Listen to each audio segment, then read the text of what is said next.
시청자 여러분 안녕하십니까. 12월 21일 증시전략센터를 시작합니다.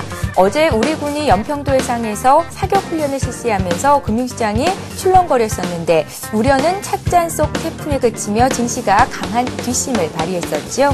증시가 한반도의 지정학적인 내성을 그런 리스크에 강한 내성을 키웠음을 다시 한번 입증한 하루가 아니었나라는 생각이 듭니다. 자, 오늘 코스피 지수가 연중 최고점을 다시 갈아치우면서 2030선까지 올라와 있는 상태입니다. 장중 연고점은 2039포인트. 어제 팔자에 열심히던 개인들이 오늘은 또 열심히 사담고 있는 모습을 보이고 있는데요. 코스닥 지수 역시 하루 만에 500선을 탈환하면서 현재 508포인트 선에서 거래를 하고 있습니다. 거래가 계속되고 있습니다. 자, 저희 증시전략센터에서는 여러분들의 종목 상담 신청을 받고 있는데요. 무료 문자 번호입니다. 013-3366-0110번으로 지금 바로 보내주시면 오늘 실시간 종목 상담 받으실 수 있으니까요. 여러분들의 많은 참여를 기다리고 있겠습니다. 자, 이렇게 참여해 주시는 분들을 위해서 저희가 크리스마스 선물을 준비하고 있습니다. 책 선물인데요. 시장을 이기는 심리투자 법칙, 또 한 권은 대한민국 2030 지금 당장 주식투자 시작하라라는 책이니까요. 책 선물도 받아가시고 종목 상담도 받아가시는 두 가지 선물을 모두 다 담아가는 그런 시간이 되셨으면 좋겠습니다. 자, 시장에 나와 있는 이슈들 다시 한번 정리를 해드립니다. 시황센터 연결합니다. 네, 시황센터입니다. 코스피 지수가 개인들의 투자 심리가 회복되면서 이틀 만에 연중 최고치를 경신했습니다. 어제 북풍 영향으로 하루 쉬었던 코스피 지수는 지정학적 리스크에 강한 한국 증시의 내성을 다시 한번 확인하면서 투자 심리가 크게 호전됐는데요.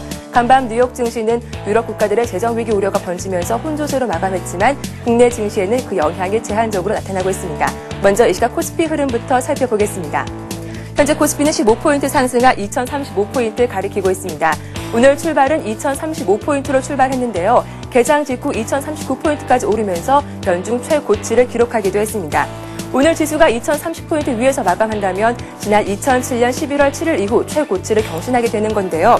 오늘 무엇보다 어제 매도 우위를 기록했던 개인이 매수로 대응하면서 상승세를 이어가고 있습니다. 수급 내용 좀 더 자세하게 살펴보겠습니다. 오늘 개인이 3거래일 만에 매수 우위를 기록하면서 1,400원 넘게 매수세 보여주고 있습니다. 장 초반 매수로 대응하던 기관은 이 시각 매수 규모를 줄이며 매도로 흐름을 바꾼 상태고요. 현재 외국인이 384억 원 매도 우위를 기록하고 있습니다. 이어서 코스닥 흐름도 살펴보겠습니다. 어제 낙폭이 컸던 코스닥은 하루 만에 500포인트를 회복하면서 강한 상승세 보여주고 있습니다. 현재 코스닥 10포인트 오른 508포인트 가리키고 있는데요. 오늘 코스닥 505포인트로 출발했습니다. 20일 이평선 부근이 505포인트 출발한 이후에 508포인트인 5일선까지 올라온 모습인데요. 현재 이 시각 2% 강세 보여주면서 508포인트 횡보 움직임 보여주고 있습니다. 이러한 지수의 움직임 수급 내용으로 다시 한번 짚어보겠습니다. 현재 외국인은 관망하는 가운데 개인이 매수 우위를 기록하고 있습니다. 개인이 145억 원 매수세 보여주면서 코스닥 상승을 이끌고 있는 상태고요. 오늘장 역시 기관은 122억 원 매도 우위를 가리키고 있습니다. 이어서 환율 흐름도 체크해보겠습니다. 어제 급등세를 이어가던 원달러 환율 장 막판 들어서 급 반락했는데요. 오늘 다시 한번 상승 압력을 받고 있습니다. 현재 환율은 2원 50전 오른 1,152원을 가리키고 있습니다. 오늘 환율은 1,156원으로 상승 출발했습니다. 지정학적 리스크는 다소 완화됐지만 유로전 재정 위기 우려가 다시 한번 부각되면서 오늘장 상승 압력을 받고 있는데요. 오늘 환율은 1,150원대 초중반에서 횡보 움직임을 이어갈 것으로 전망되고 있습니다. 이어서 특징구인 업종과 테마주 흐름들 살펴보겠습니다. 코스피 지수가 하루 만에 반등의 상승세를 이어가면서 증권주가 큰 폭으로 오르고 있습니다. 장 초반 52주 신고가를 섰던 대형 증권주는 이 시각 주춤한 반면 중소형 증권주가 큰 폭으로 오르고 있는 상태인데요. 현대증권이 2% 이상 오르고 있습니다. SK증권도 2.8% 강세 보여주고 있고요. 골든브리지 증권이 3%, HMC 투자증권도 2% 이상 오르면서 전 종목에 빨간불 켜고 있습니다. 오늘장 철강주가 눈에 띄게 오르고 있습니다. 중국의 철강 가격이 올랐다는 소식과 함께 그동안 소외된 데 따른 순환매가 돌면서 오늘장 무더기 신고가를 쓰고 있습니다. 현재 포스코가 4% 이상 급등하고 있습니다. 현대제철 5% 이상 6% 가까이 오르면서 52주 신고가 갈아치웠고요. 동국제강도 4% 이상 오르며 오늘장 52주 신고가 달섰습니다. 현대아이스코도 5.9% 이상 오르고 있고 동부제철과 세아베스트 2%, 3% 이상 오르고 있습니다. 조선주들이 수주 회복 기대감으로 고공행진을 펼치고 있는 가운데 관련 기자재 주가에도 화색이 돌고 있습니다. 오늘은 조선 기자재주 살펴보겠습니다. KSP가 1.3% 이상 오르고 있습니다. 용현 BM이 4.3% 급등하고 있고요. DMC가 9% 이상 오르고 있는 반면 KF와 태강, STS 메탈은 1% 나란히 오르고 있습니다. 현대그룹이 현대건설 우선 협상 대상자 지위를 박탈당했다는 소식에 현대그룹주가 동반 상승하고 있습니다. 무리한 인수 자금에 대한 우려를 떨쳐버릴 수 있기 때문인데요. 현대건설이 4.9% 이상 큰 폭으로 오르고 있습니다. 현대상선이 1.2% 오르고 있고 현대증권도 2.8% 이상 오르고 있는 반면 장초반 강세 보이던 현대엘리베이터 2% 이상 급락하고 있습니다. 반면 현대차 그룹주는 역시 예상대로 약세입니다. 현재 외국계 창구를 통해서 매도 주문이 쏟아지고 있는데요. 기아차가 보합권에 움직이는 반면 현대차와 현대모비스 1% 이상 나란히 하락하고 있습니다. 오늘 코스피는 지정학적 리스크를 털고 고점을 향해 높여가고 있습니다. 오늘 얼마만큼 오를지 기대가 되는 장인데요. 지금까지 11시간 시장 상황 살펴봤습니다. 예, 코스피 지수가 연중 최고점을 다시 갈아치우면서 랠리를 펼치고 있는데요. 증시전략센터 힘차게 문을 열어보겠습니다. 일부 시간을 도와주실 두 분의 전문가를 소개해드립니다. HNBS의 김도영 팀장님 나오셨고요. 홍혜진 전문가 자리하셨습니다. 안녕하세요. 안녕하십니까. 예. 자, 증시전략센터 첫 코너죠. 전문가의 종목 배틀 시간을 시작해 보겠습니다. 두 분의 전문가께서 보유하고 계신 종목들 어떤 종목이 있는지 살펴봐야 할 텐데요. 먼저 김도영 팀장님의 포트폴리오를 들여다보겠습니다. 예, 현재 김도영 팀장님께서는 4가지 종목을 들고 계신데요. 4가지 종목이 일제히 수익을 내고 있습니다. 기업은행이 15% 넘게 수익이 나고 있고요. 대우건설 같은 경우에는 오늘 2% 추가적으로 더 오릅니다. 화면상에서 나가고 있는 수익률은 어제 종가 기준이고요. 제일기획 같은 경우에도 오늘 1% 넘게 더 오르면서 5% 이상 수익을 내고 있고요. 한솔제지 역시 오늘장 1% 가까이 추가적으로 더 오르고 있습니다. 김도영 팀장님께서는 손절하실 종목이 있으시다라는 말씀이 있으셨는데요. 아토입니다. 아토를 12월 14일에 우리가 매수를 했었고요. 오늘 장에서는 다시 오르기는 하지만 탄력 둔화로 매도하시겠다라는 말씀이셨습니다. 자, 이번에는 홍희진 전문가님의 포트폴리오를 들여다보겠습니다. 5가지 종목이 있으신데요. LMS 같은 경우에는 오늘 5% 가까이 오르면서 수익이 6% 넘어가고 있고요. 그 밖에 영업무역도 오늘 3% 가까이 오릅니다. 근로자 폭등으로 폐쇄됐던 방글라데시 공장이 재가동됐지만 아직 주가가 회복된 상태는 아닌데요. 우리는 참 좋은 가격에 매수를 했었고 지금 수익을 내고 있습니다. 그 밖에 OCI 머티리얼즈, 현대산업, 금호타이어 3가지 종목이 더 있으시네요. 예, 홍희진 연구원님은 매도하실 종목은 없으시다고 합니다. 자, 종목 AS를 받아보겠습니다. 먼저 김도영 팀장님의 종목부터 들여다볼 텐데요. 예, 수익이 굉장히 좋으십니다. 어떤 종목을 다시 볼까요? 네, 일단 오늘 같은 경우는 대우건설과 함께 기업은행 그리고 마지막으로 제일기획까지 언급을 좀 드리도록 하겠습니다. 예. 먼저 대우건설 같은 경우는 동사의 모멘텀은 그대로 실려있다고 보시면 될 것 같은데요. 화면을 보시면서 먼저 말씀을 좀 드리도록 하겠습니다. 수급 부분에서 나타나는 측면을 한번 살펴보시겠는데요. 지난 12월 전부터 해서 기금의 쌍끌이 매수 부분이 들어올 수 있다라고 말씀드렸고 외국인의 지금 현재 순수급 부분에 유지되고 있다라는 측면, 그리고 기관계 부분에서 또다시 공격적으로 지난 12월 8일 경우에 공격적으로 들어왔다는 측면인데요. 이 부분까지 수급 부분은 양호하지만 직접 13,000원 부분의 돌파 부분이 조금 매물대 소화 과정이 필요한 것인지 아니면 눌림에 대한 거부감이 되는지 부분을 판단을 해야 될 것 같습니다. 오늘 종가분의 12,700원 부분에 대해서 지지를 일단 오전장에서 하고 있는데요. 그 측면만 지지될 수 있다라면 재차 상승을 해서 목표가 14,200원까지는 가능할 수 있다라고 말씀 좀 드리도록 하겠습니다. 다음으로 기업은행을 좀 살펴보도록 하겠는데요. 오늘 같은 경우는 은행주들이 단기 상승 부분에 대한 낙폭과대 부분의 눌림이 조금 강하다라는 측면이 발생할 수 있는데요. 이 부분은 내년 상반기를 준비하는 데 있어서 은행 업황 부분에 호조라는 부분, 그리고 기업은행 같은 경우는 프로젝트 파이낸셜 부분에 대해서 부실 자체가 없다라는 측면을 긍정적으로 바라보자라고 했습니다. 이 부분도 수급상으로 보면 외국인들이 연일해서 계속해서 순매수 유지하고 있다는 측면으로 수급 양호하다라고 말씀드릴 수 있겠고요. 차트 부분의 직전 고점이었던 신고가 갱신 이후에 오늘 재차 그 가격대 부분에서 이탈을 좀 하고 있는데요. 누른 부분에 대한 선이 18,400원 부분에 대해서만 이탈이 없다라면, 그리고 만약 이탈을 하게 되면 일단은 매수하셨던 분들 같은 경우는 일부 차익 실현을 하시는 게 나을 것 같습니다. 마지막으로 제일기획을 좀 말씀드리도록 하겠는데요. 제일기획 같은 경우는 14,000원, 목표가로 좀 수정했던 부분이었었죠. 14,000원을 터치한 이후에 재차 눌림으로 인해서 21선 이탈이 좀 있었습니다. 하지만 오늘 같은 경우는 14,150원 부분에 대해 21선 저항 부분에 대해서 지금 걸려지고 있는 형국으로 바라보셔야 되겠는데요. 이 부분이 오늘과 조만간에 이탈만 하지 않고 지지해서 돌파를 할 수 있다면 또다시 14,000원 돌파 가능할 수 있다라고 말씀 좀 드리도록 하겠습니다. 예, 김대영 팀장님의 포트폴리오에서는 건설주와 은행주가 굉장히 강한데요. 기업은행이 15%, 대우건설 역시 15% 이상 수익을 내고 있습니다. 함께 매수를 하셨던 분들은 이렇게 점검해 주실 때 다시 한번 잘 기울이셔서 들어보시기 바랍니다.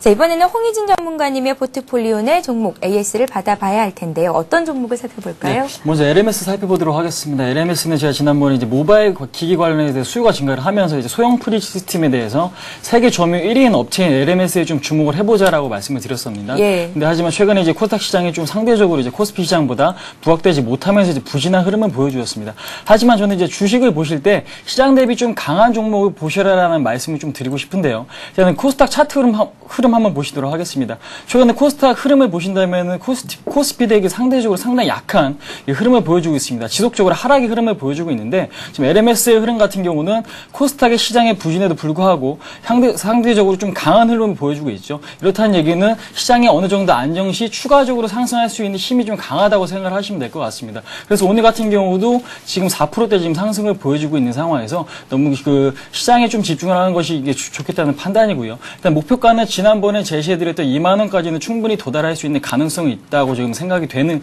시점인데 일단 시장에 대해서만 중요하기 때문에 일단은 손절가 단기적으로 17,300원이 이탈할 수 있다면은 그 탄력이 둔화될 수가 있기 때문에 17,300원의 손절가를 잡고 대응을 하겠고요. 일단은 그 다음 종목 OCI 머티리얼즈를 보도록 하겠습니다. 제가 최초에 이 종목을 편입할 때는 올해보다는 내년에 보고 일단은 그 선취매 관점에서 일단 편입을 권해드렸는데요. 예. 동사 같은 경우는 이제 주봉을 한번 보도록 하겠습니다.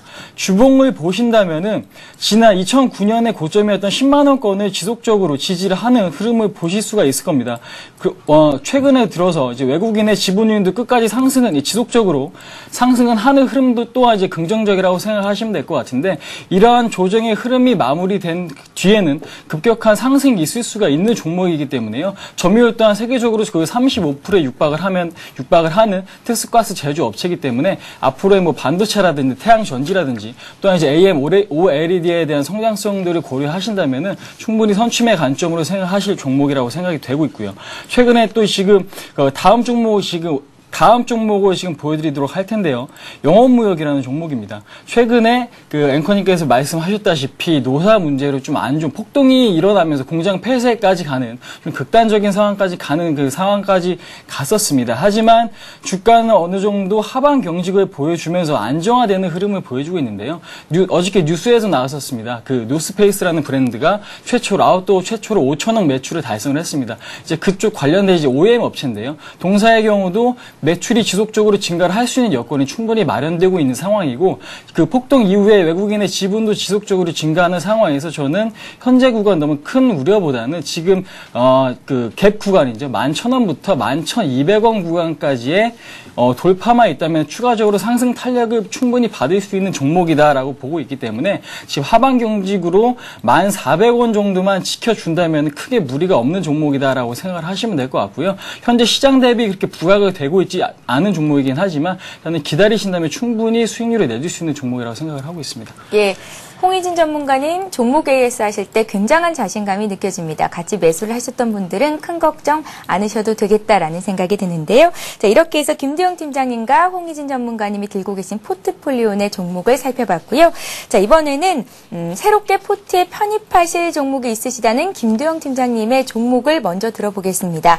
어떤 종목이 오늘 눈에 띄시는지요? 네, 일단은 먼저 말씀드리겠는데 앞에 부분에서 지난주에 편입에 들어갔던 아토 부분에 대해서 손절 나갔던 이유는요. 오늘 디지텍 시스템을 제가 가지고 좀 나왔습니다. IT 반도체 장비 업체 부분에서 중복대라는 포트 구성 부분이 있었고요.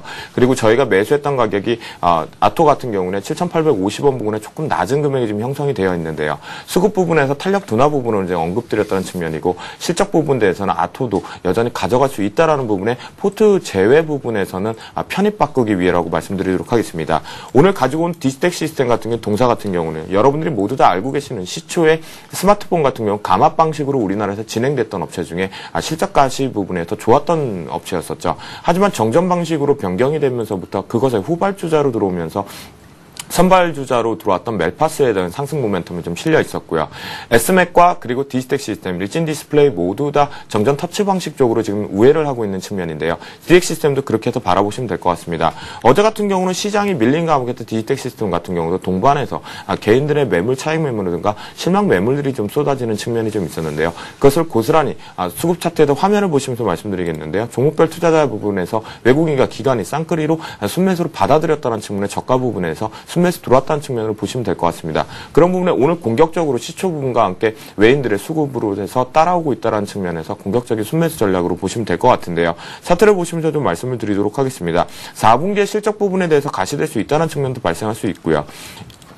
21선에 대해서 일단은 올라타고 나서 어제 밑꼬리를 달고 해서 강한 상승 모멘텀을 하는데 오늘 갭상승 이후에 지금에서 계속해서 상승 부분을 좀 키워가고 있는데 이것을 분봉으로 보면서 저희가 좀 말씀드리도록 하겠습니다. 이미 저희가 생각했던 매수가 대비해서는 이미 올라왔던 측면인데요. 대략적으로 21,000원 부근에 대해서 갭상승 이후에 지지부진하고 있다가 또다시 한번 21,200원 부근에서 주당 200원 정도 상승했던 부분에서 지금 현재 유지되고 있는 측면인데요. 21,000원과 21,200원 사이에 대해서 종가 부분이 가능하다라면 이탈이 없다라면 그 부분에 대해서 종가의 매수 편입은 가능할 수 있겠지만요. 목표가 부분에서 23,000원과 손절가 17,400원을 제시해드릴 수 있는 측면이지만 그것이 만약에 이탈을 하게 될 경우에는 편입은 하지 않도록 말씀드리도록 하겠습니다. 예, 디지텍 시스템이 오늘 갭상승 출발했었고요. 현재 6% 급등한 21,200원 선에서 거래가 되고 있는데 종가상으로 21,000원에서 21,200원에 종가가 나오지 않을 경우에는 편입을 하지 않으시겠다라는 말씀이시니까요. 함께 매수를 고려하고 계신 분들은 끝까지 시장 상황 잘 살펴보셔야 될 것 같습니다. 자, 이렇게 해서 김두영 팀장님은 기업은행과 대우건설, 제1기획, 한솔재지에 더해서 오늘 새롭게 디지텍 시스템이라는 종목을 주신 거고요. 홍희진 전문가님께서는 포트 변경이 없으시다라는 말씀이십니다. 오늘 시장에서 눈에 띄는 종목이 없는 건지 포트에 대한 강한 자신감을 드러내고 계시는 건데요. 그중에서 조금 궁금한 게 현대산업 그리고 금호타이어입니다. 이 두 종목이 손절가 부분에 와 있음에도 불구하고 뚝심을 가지고 들고 가시는 거잖아요. 네, 그렇습니다. 이유를 좀 여쭤볼게요. 일단은 제 예상대로 종목의 흐름이 이렇게 나타나진 않고 있습니다, 현재. 하지만 종목 흐름이 제 예상대로 나타나지 않고 있다고 해서 종목의 흐름이 나쁜 건 아니거든요. 그러니까 시장 대비 부각을 받지 못할 뿐이지 일단 동사에 대한 업황 부분에 이런 것들이 안 좋아진 상황이 아니기 때문에 저는 오늘 추천 종목을 가지고 나오진 않았습니다. 이제 시장 상황을 좀 고려해가지고 최근에 순환매가 좀 상당히 빠르게 일어나는 거를 고려해서 지금 보신다면 오늘 같은 경우 최강주라든지 그 화학주가 급등의 흐름을 보여주는 것처럼 타이밍상 좀 안 맞는 경우가 생기더라고요. 그래서 제가 갖고 있는 포트에서 조금 그래도 나쁘진 않기 때문에 일단 한 번 더 믿어보자는 의미로 지금 그대로 일단 포트를 그냥 가지고 갔는데요. 현대산업부터 설명해 드리도록 하겠습니다. 제가 일단은 지난번에 강조드렸던 부분이죠. 일단은 재건축 부분에 대해서 어느 정도 거래량 증가와 그다음에 그 아파트 가격이 일부 소폭이지만 상승하고 있다는 조짐이 좀 일어나고 있다는 부분이 좀 긍정적으로 생각을 하셔야 될 부분이다라고 이제 말씀을 드렸는데 지금 주가가 좀 다른 건설사에 비해서 강한 흐름을 보여주지 못하고 있습니다. 그 이유는 뭐냐면은 해외 플랜트 부분에 대한 비중이 없기 때문인데요. 그에 따른 이제 외국인의 지분 감소가 지속적으로 이루어지고 있습니다. 특정 외국인의 증권사에서 지금 매도가 지속적으로 출회가 되기 때문에 이제 다양한 증권사에서 매도가 나온다면 좀 종목에 대한 불안감이 커질 수가 있겠지만 그런 것이 아니기 때문에 일단은 그 증권사에 대한 포트 비중이 좀 나오는 게 아닌가라고 지금 저는 생각이 되고요. 그 물량을 또 기관 쪽에서 지속적으로 받아주고 있기 때문에 현재로서는 그렇게 큰 우려는 하지 않을 단계라고 지금 말씀을 드릴 수가 있겠는데 차트 흐름 보시도록 지금 하겠는데요. 차트 흐름을 보시면은 지난번에 말씀드린 481선 초장기 이평선의 지금 돌파 시도가 지속적으로 3번이나 있었지만 아직까지 돌파 시도가 안 나온 흐름을 보신다면은 그 흐름의 그 부분에 대한 저항이 좀 만만치 않은 시점에서 일단 저점도 지금 상당히 하방 경직이 강하게 일어나고 있습니다. 그러니까 31,000원 부분인데요. 이 부분에 대한 지금 이 선까지 하락도 없는 상태에서 지금 반등이 일어난다면은 저는 이번에 36,000원의 고점에 대한 돌파는 충분히 이루어질 수 있는 시점이다라고 생각을 하고 있습니다. 시장 상황으로 보나 최근에 순환매 상황으로 본다면은 돌파는 충분히 나올 수 있는 상황이다라고 지금 말씀을 드리고 싶은데요. 그렇기 때문에 일단은 홀딩 전략 드리겠고요. 31,150원을 이탈하면 일단은 손절가로 제가 그 가격을 설정을 하겠고요. 그 다음에 이제 금호 타이어입니다. 제가 투자를 할 때 가장 중점적으로 말씀을 드리는 게 시장 점유율이거든요. 그러니까 시장 점유율이 좋은 기업은 그에 대한 회복력도 상당히 빠르고요. 이익률 증가도 상당히 빠르기 때문에 그런 부분에 대해서 좀 주목을 해보자라고 지금 말씀을 드릴 텐데, 금호타이어 같은 경우는 20일 날 유상증자에 대한 물량이 또 출회가 되었고요. 최근에 보신다면은 160만 주에 대한 그다음에 이제 전환사채 물량이 또 나온다고 합니다. 이제 그런 것들을 본다면은 당분간은 앞으로 이제 물량 부담은 지속될 수 있다라고 생각은 되지만, 동사가 이제 한국타이어와 더불어 동사가 국내에서 점유하고 있는 시장이 80%에 육박을 하거든요. 그러한 측면을 보신다면은 현재 주가 실적 대비 아직까지 주가는 한참 저평가라고 저는 개인적으로 생각을 하고 있고, 그다음에 중국 시장이라든지 타이어의 수요가 앞으로 쭉 지속적으로 증가되고 있는 상태이기 때문에 그러한 측면을 좀 주목을 해보자는 의견에서 일단은 손절보다는 좀 지속적인 홀딩을 좀 좋지 않을까라고 생각을 하고 있습니다. 예, 홍인진 전문가님, 현대산업 같은 경우에는 손절가를 33,000원 주셨었는데 31,500원으로 변경하신다 하셨잖아요. 그렇습니다. 금호타이어를 15,000원 손절가 주셨었는데 현재 거래되고 있는 가격대가 15,200원이거든요. 네네. 손절가 변경이 있으신 겁니까? 저는 일단은 손절가를 한 14,500원 정도로 이제 좀 잡아드리도록 하겠고요. 지금 최근에 보신다면은 뭐 금호산업이라든지 아시아나항공이라든지요. 또한 이제 뭐 대한통운 매각 얘기도 나오잖아요. 또 금호석유에 대한 실적도 지속적으로 증가를 하고 있는 시점에서 금호그룹에 대한 리스크는 점차 줄어드는 시점이다라고 저는 개인적으로 보고 있기 때문에 오히려 실적이 저평가된 시점에서 지금 오히려 좀 떨어질수록 좀 모아가시는 게 좋지 않을까라고 개인적으로 생각을 하고 있기 때문에 굳이 손절가를 잡으신다면 14,500원으로 잡아드리도록 하겠습니다. 예, 잘 알겠습니다. 종목에 대한 자신감을 내비쳐 주신 만큼 다음 주 홍희진 전문가님의 포트폴리오도 기대를 해보겠습니다. 자, 이렇게 해서 두 분의 전문가가 펼치는 종목 대결, 종목 배틀 시간은 여기서 마치겠고요. 이어지는 시간은 여러분들의 종목을 상담해 드리는 시간입니다. 스타 Q&A 시간을 함께합니다.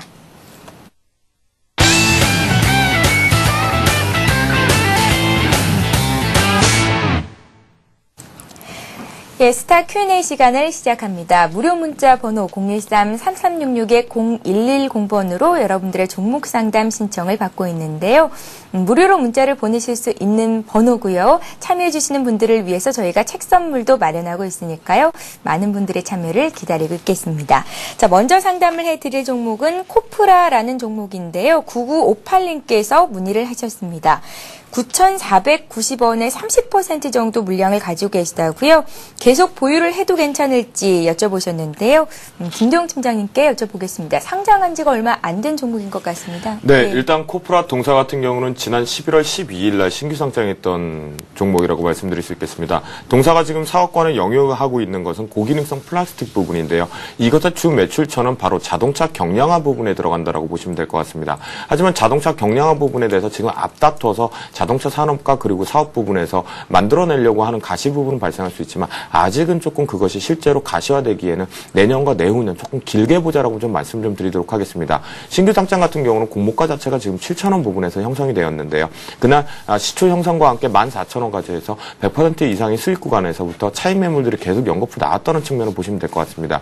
그러면서 기관과 외국인의 쌍끌이 매도 부분에 대한 차익 실현 부분이 좀 나와 있었고요. 그것이 지금까지도 꾸준해서 수급 부분에서 선도 주체가 부실되고 있다는 측면을 살펴보셔야 될 것 같습니다. 그렇기 때문에 지금에서 수급 선도 주체가 부실되고 있는 측면에서 그 선도 주체가 재차 들어오기 전까지는 조금 어렵다라고 말씀 좀 드릴 수 있겠는데요. 신규 상장주 같은 경우는 어디가 바닥인지가 그때 타이밍을 보고 확인을 해야 되는 부분이기 때문에 차트를 보시면서 말씀 좀 드리도록 하겠습니다. 오늘 다행히 시장 대비해서 같이 동반해서 올라가고 있는 측면은 발생하고 있지만요. 지난 저점이었던 어제 부분이죠. 어제 부분에 7,040원에 일단은 바닥 형성 과간으로 형성될 수 있습니다. 하지만 지금 현재가 부분에서 바라본 것에서 상승 탄력에 대해서 수급 주체가 들어오고 있지라는 측면이기 때문에 과연 7,040원이 바닥일 것인지 아니면 재차 또 좀 더 하락폭을 키울 것인지라는 부분인데요. 그 부분에 대해서 일단은 지금 손절 부분에 이탈을 한 부분에서 나가셨어야 될 손절이 나가지 못하셨기 때문에 홀딩하는 전략을 가지시고요. 바닥이 어디서 다져지는지를 파악하신 다음에 바닥이 다져지고 나서 상승하는 구간에서 어느 정도 탄력 구간에 들어왔을 때 다시 한번 저희 쪽에 종목 상담을 의뢰하신다면 그때 부분에 조금 더 자세하게 말씀 좀 드릴 수 있겠습니다. 결론적으로 말씀드리면요. 바닥이 어딘지 먼저 확인하고 힘들겠지만 홀딩해서 한번 지켜보자. 미래산업 부분에서 분명히 가치 있는 사업군을 하고 있다라고 말씀드리도록 하겠습니다. 예, 희망적인 얘기를 해주셨어요. 조금만 더 기다려보자라는 말씀이시고요. 경동제약 보겠습니다. 9842님께서 문의를 하셨고 8,510원에 20% 가지고 계시다고요. 목표가와 앞으로 대응 전략이 알고 싶습니다. 라고 문자에 남기셨습니다. 홍혜진 전문가님. 네. 예. 예, 그 경동제약 하면은 이제 제네릭 생산 업체입니다. 제네릭이라고 하면은요, 그러니까 특허가 만료된 이제 카피약이라고 생각하시면 될 것 같은데, 그 상당히 이제 매출 부분에서는 안정이 돼 있는 기업이기 때문에요. 그 항생제라든지요. 항생제나 뭐 혈압 강화제 등을 지금 생산하고 있는 업체이기 때문에 앞으로 이런 매출 안정화는 좀 지속될 수 있는 가능성이 높다라고 지금 생각을 하고 있습니다. 지금 잠깐 지금 재무제표를 보신다면은 PBR 측면으로도 지금 0.8로서 지금 자산 가치 대비 주가는 상당히 저평가되어 있는 시점이라고 지금 말씀을 드릴 수가 있겠고요. 올해 예상 지금 실적이 거의 200원 이상으로 지금 보고 있습니다. 그렇다면 현재 지금 시가총액 기준으로 봤을 때 1,100억 원이기 때문에 PR 기준으로서 6배가 좀 안 되는 시장 대비 상당히 좀 저평가되어 있는 종목이다라고 지금 말씀을 드릴 수가 있고요. 지금 매수 가격 대비 지금 수익을 내고 있는 시점에서 저는 시장보다는 조금 그렇게 시장 대비 좀 강한 흐름을 이렇게 보여주고 있는 종목이다라고 좀 개인적으로 보고 있고 앞으로 뭐 자산 가치라든지 현재 실적 가치를 좀 믿고 좀 기다리시는 게 좀 길게 보시고 기다리시는 게 어떨까라고 생각을 하고 있습니다. 좀 차트를 잠깐 보신다면은요. 차트를 보신다면 이렇다의 흐름을 좀 찾아내기가 상당히 어려운 구간입니다. 지금 바닥권에서 지금 올라오긴 했지만은 지금 장기 이평선 480일선을 돌파를 못하고 다시 흘러내리는 흐름을 봤을 때 일단은 아직까지 좀 저항선이 480일선 지금 8,800원 정도로 지금 그 구축이 되고 있는데 일단 그러한 부분은 그 고점 돌파를 못한다면은 일단은 크게 의미 있는 기술적 흐름은 아니다라고 지금 말씀을 드릴 수가 있겠습니다. 예. 현재 지금 거래량 흐름도 상당히 줄어든 시점에서 일단은 동사에 대한 시장 점유율이라든지 그다음에 실적 가치 아까 말씀드린 또 자산 가치에 주목을 하셔갖고 좀 길게 보는 투자를 좀 권해드리겠고요. 일단은 동사가 한 10,000원 정도 갔을 때는 그때는 이제 좀 차익 실현을 생각을 해보시는 게 좋지 않을까라고 생각을 하고 있습니다. 예, 잘 알겠습니다. 경동제약에 이어서 이번에 봐드릴 종목은 호텔신라인데요. 호텔신라를 매수하신 분은 6798님이시고 29,400원에 30% 정도 가지고 계시다고 합니다. 지루한 박스권에 갇혀 있는데요. 다른 종목으로 갈아타야 되는 건지를 여쭤보셨습니다. 예, 어떻게 해볼까요? 네, 일단 호텔신라 같은 경우는 갈아타시는 부분에 의견을 했다면 일단 투자 성향을 좀 파악을 해서 언급을 좀 드려야 될 부분이었었는데요. 일단 갈아타시는 것이 낫다라고 일단 먼저 말씀 좀 드리도록 하겠습니다. 그 이유 같은 경우는 지난 한 달을 바라봤을 때 수급 부분에서 외국인과 기관들의 연거푸에서 매일 매도 부분에 쌍끌이 매도로 일관하고 있다는 측면을 한번 살펴보셔야 될 것 같은데요. 그 부분이 그대로 차트에서 부분에서 상승 이후에 하락 부분으로 전환되고 있다는 측면입니다. 그 부분 같은 경우 최근 들어서 삼성그룹단의 사장단에 대해서 임명을 하고 나서 그리고 나서 재차 그룹주들이 동반해서 강한 상승을 실었을 때에도 호텔신라 같은 경우 강하게 가는 척했었지만 결국 차익 매물로서 시장이 조금 하락했던 부분이 발생했었는데요. 그 부분 차트를 보시면서 말씀드리도록 하겠습니다. 지난 5월 달에 저점 부분에서 재차 21선을 돌파했던 강한 돌파를 했던 노란색 좌측에 있는 박스 부분에서요. 재차 21선을 강하게 돌파를 하고 나서 또다시 신고점을 갱신하는 10월 달의 흐름 속에서까지는 좋았었습니다. 하지만 그 부분부터 수급이 꼬이기 시작하면서부터 전일에서 계속 흘러나오는 단기 박스를 좀 발생하고 있는 측면인데요. 이 부분에서 바라봐야 할 포인트가 바로 21선에 대한 부분입니다. 이 부분에 대해서 지금 27,800원 정도가 형성이 되어지고 있는데요. 이 부분이 이탈할 경우는 손절로 나가셔야 되는 게 조금 맞다라고 말씀 좀 드리도록 하겠고요. 매수가보다 조금 낮은 부분인데요. 29,250원 부분에 대해서 저항대가 조금 걸려있을 수 있다는 측면이기 때문에요. 조금은 상승 부분이 오늘도 시장 대비해서 강한 상승 모멘텀을 실지 못하고 있지만 수급에 꼬여 있지만 그래도 지금까지 가져왔던 부분을 살펴봤을 때 내 매수가보다 조금 위에 부분에서만 강한 시장 부분에서 돌파할 수 있을 때 전량 이익 실현으로 일단 빠져나오시는 게 낫고요. 손절가 부분은 반드시 27,700원을 지키시는 부분을 살펴보시면 될 것 같습니다. 예, 호텔신라 27,700원 부근이 박스권 하단을 깨는 부분이기 때문에 그 정도 라인을 손절가로 잡아보자라는 말씀이신 것 같고요. 자, 이번에는 태광 보겠습니다. 2060님께서 문의를 하셨는데요. 28,400원에 25% 물량 가지고 계시다고요.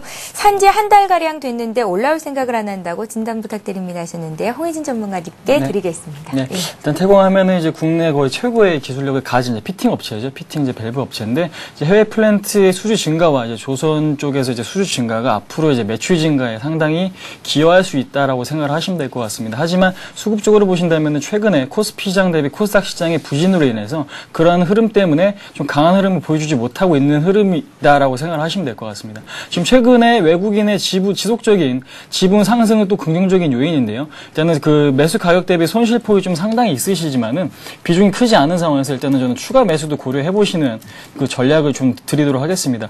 차트 흐름 보시면서 지금 말씀을 드릴 텐데요. 차트를 보신다면은 주가는 아직 그 역배열 상태에 있습니다. 그러니까 주가가 그 큰 폭의 상승을 하기 위해서는 정배열로 이제 전환이 된 다음에 이제 모든 매물이 좀 없어졌을 때 이제 모든 매물이 없어졌을 때 이제 주가는 좀 본격적으로 상승할 수 있다라고 생각을 하시면 될 것 같은데 현재는 아직까지도 61선이나 지금 뭐 위에 이제 초단기 이평선인 481선을 위에 두고 있기 때문에 아직까지는 매물 압박이 좀 시달릴 수 있다라고 생각을 하시면 될 것 같습니다. 그래서 지금 단기적으로는 3만 원까지의 지금 돌파가 좀 중요하다고 지금 생각이 되는 시점에서 일단은 저는 지금 그 저점이 한 23,400원 부근으로 지금 설정해 드리겠고요. 그 라인 이탈이 된다면은 일단은 손절 대응을 하시기 바라겠습니다. 일단 단기적으로 목표가는 3만 원 설정해 드리도록 하겠고요. 시장 상황이 좀 더 좋아지고 수급이 몰려서 그 선을 돌파한다면은 추가적으로 상승 충분히 가능한 종목이기 때문에 앞으로의 수주 잔량, 해외 플랜트라든지 조선업의 지금 호황 등을 좀 생각을 하신다면은 좀 길게 보시는 투자 전략 권해드리도록 하겠습니다. 예, 알겠습니다. 자, 이번에 SK컴즈 봐드릴 텐데 문자를 계속해서 보내주고 계시네요. 이번 시간에 봐드리겠습니다. 17,500원에 20% 가지고 계시다고요. 종목 진단 부탁드립니다. 2394님께서 문의를 하셨습니다. 예, 김동훈 실장님, SK컴즈는 어떻게 대응해보면 좋을까요? 네, 예. 매수가가 일단은 매물대에 정확히 걸려있다라고 좀 말씀을 좀 드리도록 하겠습니다. 그리고 동사 같은 경우는 지금의 주가 부분에서 살펴봤을 때 상방으로도 하방으로도 모두가 다 열려있는 반반의 수급 부분이다라고 말씀을 좀 드리겠는데요. 하지만 수급 부분에서 지금 외인들이 연일해서 매수하고 있다는 구조를 좀 살펴보셔야 될 것 같습니다. SK컴즈 동사 같은 경우는 네이트홈과 싸이월드 부분이죠. 네이트홈 같은 경우에는 메신저 역할에서 톡톡히 하고 있다는 부분인데요. 이제 신성장 먹거리 부분, 쇼핑 사업 부분과 그리고 소셜 네트워크 쪽으로의 SK컴즈가 또다시 한번 시장에 탄력을 좀 가져가려고 하는 신성장 동력의 먹거리를 지금 현재 진행하고 있다는 측면을 봤을 때 향후 시장성은 예전에 한번 또다시 인터넷 포탈 부분의 상승 부분만큼 강한 상승을 실어줄 수는 있지만 지금 수급 부분에 대해서 아직은 살펴를 보면서 말씀드리도록 하겠습니다. 수급 차트인데요. 수급 화면에서 보시는 바와 같이 지난 6일과 7일 경우에 기관계에서의 강한 매수 기조가 들어왔었는데요. 빠져나간 흔적은 아직까지 없다라는 측면을 살펴봤을 때 수급적인 양호하다고 말씀드리도록 하겠고요. 지난 13일부터 어제까지 해서 외국인들이 그래도 소량이나마 매수하고 있다는 것으로 수급은 양호하다. 그렇다면 상승 확률 쪽 조금 더 무게를 실을 수 있다라고 말씀 좀 드리도록 하겠습니다. 차트를 보시면서 말씀드리도록 하겠는데요. 21선에 보시면 지금 현재 21선에 이탈을 해도 될 수 있는 수급 부분을 가지고 있지만서도 강하게 지지를 하고 있다는 힘이 일봉상에서 나타나고 있다는 측면을 살펴봤을 때 현재까지는 괜찮다라고 말씀 좀 드리도록 하겠습니다. 주봉으로 살펴보는데 그 문제가 되는 부분이 바로 이 부분인데요. 매수하신 17,500원 보낸 20주선에 대해서 저항을 지금 해서 연일해서 4번의 시도를 지금 하고 있다는 측면을 살펴보셔야 될 것 같습니다. 그렇기 때문에 15,700원을 이탈할 경우에는 조금 더 하락 부분을 키울 수 있다는 포인트로 해서 한번 설정을 한번 해보시고요. 내가 매수한 가격 17,500원에 대해서 저항만 강하게 돌파를 할 수 있다라면 18,000원 그리고 18,000 대략 19,000원까지는 매수 목표가를 설정할 수 있다라고 말씀 좀 드리도록 하겠습니다. 예, 알겠습니다. 자, 이번에는 경남 서창에서 서창 아줌마입니다 라고 보내주신 분의 종목을 볼 텐데요. 날씨가 차다고 증시전략센터 시청자 여러분들 모두 좋은 하루 되십시오 라고 또 문자에 남겨주셨습니다. 계양전기를 가지고 계시죠. 3,353원에 15%를 가지고 계신데 물타기가 가능한 시점인지 그리고 또 매도가 알고 싶습니다 라고 문의하셨습니다. 자, 홍희진 전문가님, 네. 계양전기를 10월 10월 달 말쯤 급등하셨을 때 사셨을 수도 있겠다라는 생각이 드는데요. 그렇습니다. 예. 지금 가격대를 보니까는요, 그때 한참 이제 상승의 흐름이 나올 때 지금 매수를 하신 것 같아요. 근데 좀 먼저 말씀드릴 거는 이제 그러니까 급등을 하는 종목은 저는 이제 그 매수하시는 투자 습관을 좀 바꾸시는 게 어떨까 지금 생각을 하고 있습니다. 예. 이제 대응이 안 될 수도 있기 때문에 오른다고 해서 다 좋은 종목은 아니거든요. 이제 그런 측면을 생각을 해보신다면은 이제 급등할 때 사지 마시고 실질적인 측면에서 좀 우량한 종목이나 이제 앞으로 오래 가능성이 있는 종목을 사시는 게 수익률 정리 측면에서 상당히 좋다라고 지금 말씀을 드릴 텐데요.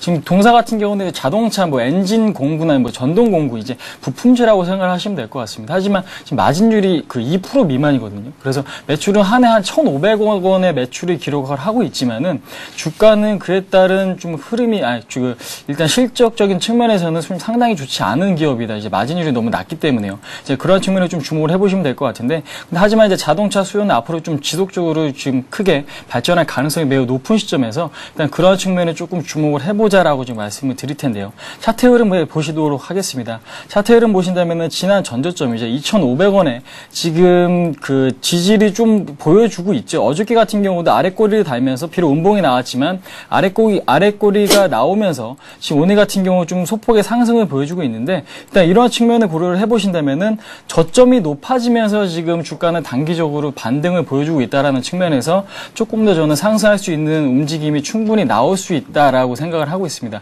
그래서 지금 만약에 비중이 15%인데 추가 매수를 하신다면은 현재 구간에서 일단 조금 더 담아 보시고요. 손절가는 조금 확실히 정하시면 좋을 것 같아요. 예. 그 손절가는 지금 만약에 담으시고 나서 그 담으신 비중을 한 2,500원 정도로 확실하게 손절가를 정하시고 그 선을 이탈했을 경우는 그 물량만 일단 던지시는 전략이죠. 일단 그런 측면을 고려해 보신다면은 현 구간에서 충분히 일단 추가 매수하실 수 있는 구간이다라고 지금 말씀을 드리고 싶고요. 일단 단기적으로 저항선이 지금 2,800원에 설정이 돼 있는 만큼 단기적인 목표가는 1,800원 정도로 설정해 드리도록 하겠습니다. 예, 계양전기 일단은 추가적인 매수는 할 수 있겠지만 2,500원 선 지지가 되는지에 대한 여부를 잘 체크해 보자라는 말씀이셨습니다. 잘 참고하시기 바랍니다. 자, 이렇게 해서 1부 종목 상담 시간은 여기서 마치겠습니다. 지금까지 HNBS의 김도영 팀장님 그리고 홍의진 전문가님과 함께했습니다. 말씀 고맙습니다. 예, 잠시 전하는 말씀 듣고요. 전문가의 투자법을 배우는 주식 투자 시크릿 강의가 이어집니다. 2부 시간에도 여러분들의 종목을 상담해 드리는 시간 마련하고 있는데요. 무료 문자 번호 013-3366-0110번으로 지금 보내주시면 오늘 실시간 종목 상담 받으실 수 있습니다. 여러분들의 많은 참여를 기다리고 있겠습니다. 저희는 잠시 뒤 12시부터 시작되는 2부 시간에 다시 뵙겠습니다.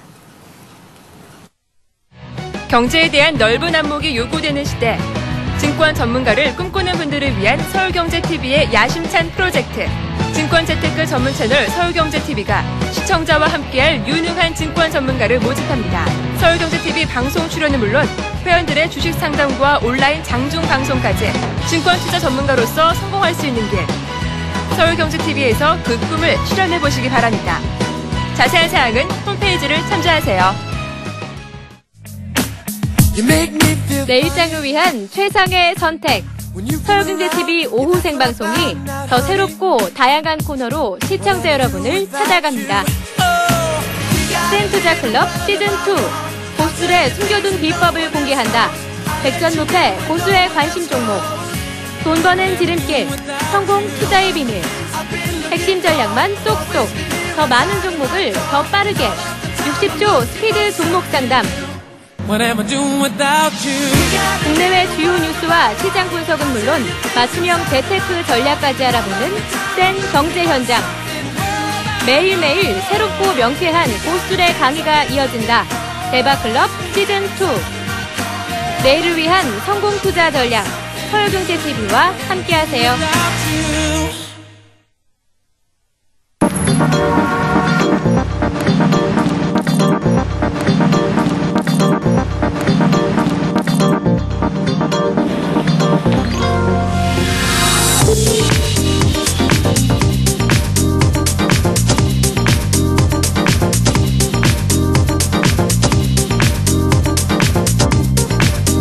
블룸버그 TV 국내 독점 채널 서울경제TV.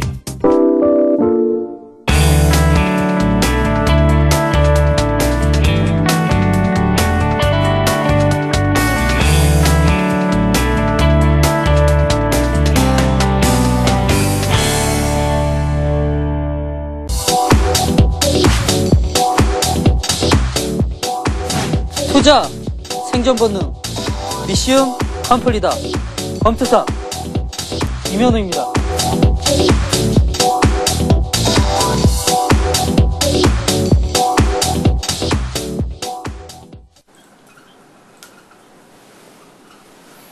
안녕하십니까. 검투사 이면우입니다.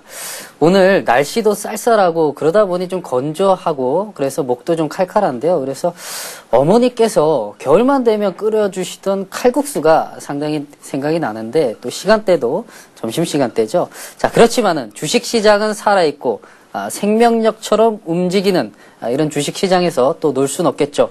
이 시간을 이용해서 열심히 배울 수 있는 그런 시간이 됐으면 좋겠습니다. 계속해서 일목균형표 강의를 해드리고 있는데요.